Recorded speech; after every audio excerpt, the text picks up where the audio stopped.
Apa sih tujuan assessment itu?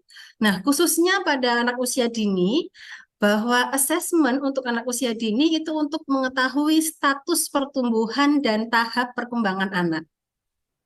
Tadi saya sampaikan, pada prinsipnya pembelajaran di PAUD itu adalah untuk menstimulasi pertumbuhan dan perkembangan anak. Nah, kalau di pertumbuhan sudah ada instrumennya ya, kita bisa menimbang berat badan anak, mengukur tinggi badannya, kemudian sudah ada analisa kurvanya.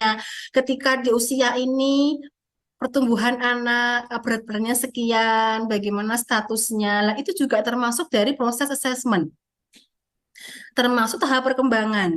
Ya, tahap perkembangan kita ketika memberikan stimulasi kepada anak kognitif misalnya, atau mungkin matematika, literasi begitu ya. Nah, bagaimana perkembangan anak? Bisa juga dengan instrumen perkembangan anak, DDTK, kemudian KPSP, itu juga termasuk dari proses assessment. Yang kedua adalah untuk mengetahui efektivitas materi, metode, sumber belajar, dan media pembelajaran untuk pencapaian proses dan hasil pembelajaran.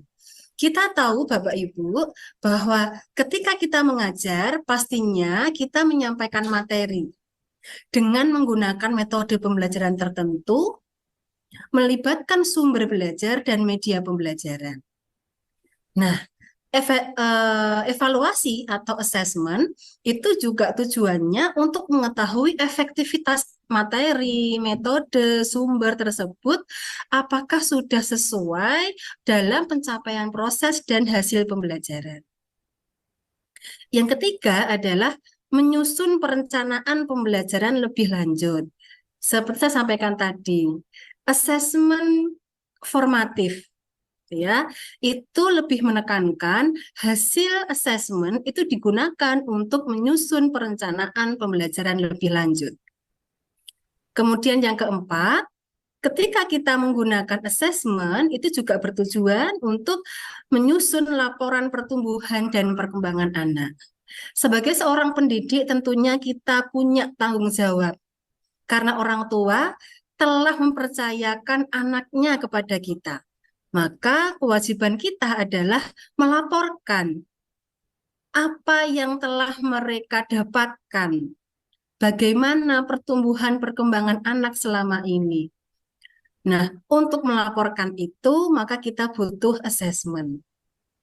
Yang keempat, memberikan informasi pada orang tua atau kepada wali murid tentang kemajuan pertumbuhan dan perkembangan anak.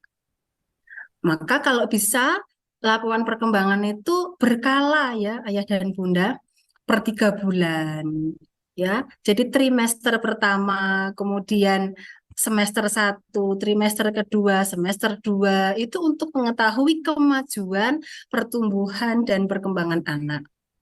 Berikutnya juga untuk mendukung kegiatan pembelajaran, karena tadi asesmen digunakan untuk perbaikan pembelajaran. Untuk anak usia dini, asesmen juga digunakan untuk mengidentifikasi kebutuhan khusus setiap anak.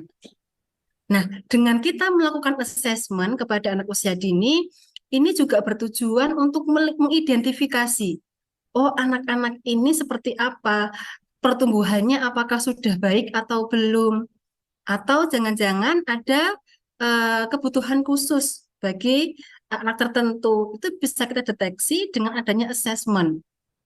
Seperti itulah nanti untuk teknik assessment-nya pada anak berkebutuhan khusus kan ada instrumennya ya. Nanti mungkin ke hari kedua atau ketiga lebih dibahas detail lagi. Kemudian tujuan berikutnya adalah untuk mengevaluasi program dan monitoring pelaksanaan pencapaian tujuan pembelajaran. Apalagi untuk kepala sekolah. Ayah dan bunda di sini tentunya ada yang sebagai seorang pendidik, ada yang kepala sekolah ya. Kepala sekolah itu kan bertugas sebagai seorang manajer monitor gitu ya. Maka hasil evaluasi, hasil assessment itu untuk melakukan evaluasi program dan monitoring pelaksanaan pencapaian tujuan pembelajaran. Assessment juga bertujuan sebagai akuntabilitas program dan lembaga. Nah, dari berbagai tujuan-tujuan